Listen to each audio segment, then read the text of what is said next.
I'm Miya Maysent. I am responsible for training and development, organizational development, and inclusion and diversity at JCPenney. So in terms of the challenges that we have in developing our frontline associates, one of the things that I think is important is to understand that we have very different frontline associates. We have frontline associates that are in our stores, which constitute about 90,000 of our employees. And these folks, the primary area that we need them focused on is really around delighting our customers. So coming into their roles with a mindset of service, care, and concern for our customers is something that's really, really important. We can develop that, we can teach it, we encourage it, we reward it, we have training programs around it, but quite frankly, at the end of the day, we really try and hire for it. It's one of those values that we really believe when you look at an individual, when they smile at you during the interview, when they respond affirmatively to the kinds of questions around service, we feel like we can find somebody who has a great fit. When we think about our home office frontline associates, these are individuals who we're preparing for future professional roles. For those individuals, we still have a focus around a care and concern for our customers, but we also need innovation, thought agility, and really still individuals who want to embrace the values that are core to our organization, which has to do with courage, candor, service, and loyalty to the organization.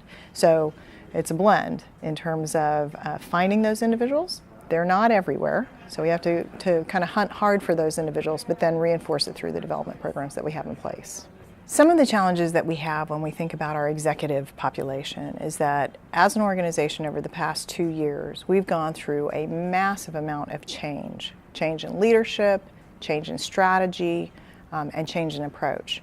And so we have had to be very thoughtful about what are the messages we need to reinforce with these individuals, leadership expectations that we want to hold everybody universally accountable to, but at the same time embracing the fact that we have a lot of leaders who are coming from other organizations, have wonderful histories and legacies, and we want to take advantage of those.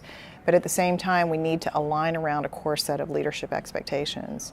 So our work with executives, vice presidents, directors is all around alignment. And so for the past 2 years, that's really been a big focus, listening to what our senior leaders are expecting and then translating that into practical ways of educating and aligning. When it comes to the blending of the use of video into our educational strategies, JCPenney actually has a pretty significant advantage over a lot of organizations with large field populations. We have in the past leveraged we literally have video studios in our home office, 3 sound stages, as well as satellite systems that go out to every single one of our stores. And so we're able to push out video almost instantaneously. You can videotape it and actually push it out that same day or in real time. And so it's a wonderful, wonderful asset that you have. But it also means you have to be thoughtful about when you use it, because you can get kind of video happy, which dilutes the impact of video.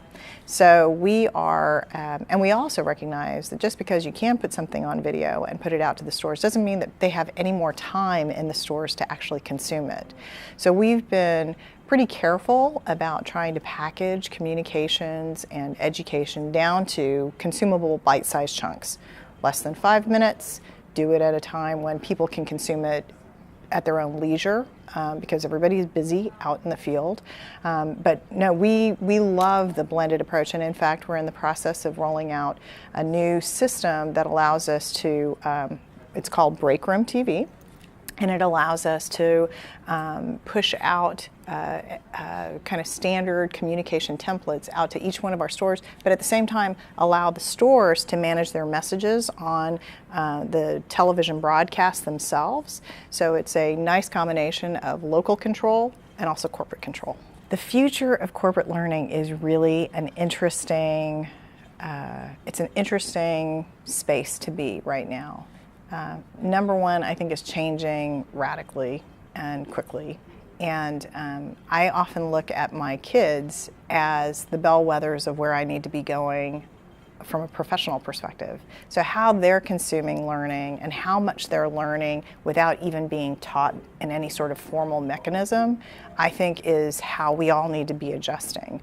So when I think about when the last time my son needed to learn something, he's 20 years old, and I think about when was the last time he was highly motivated to learn something and he needed to learn how to tie a bow tie just recently. And I thought, where did he go? Did he take a class? Did he call up an instructor? No, he went to YouTube. He found one that was easy enough to do, and he mastered it within 5 minutes. And that's always what I'm trying to think about when I think about our associates. They're no different than my son learning how to tie a bow tie. So I think it's an exciting time, but it also means that we as leaders in that function really need to be open to new ways of approaching it and not get in our own way in terms of being open to new ideas.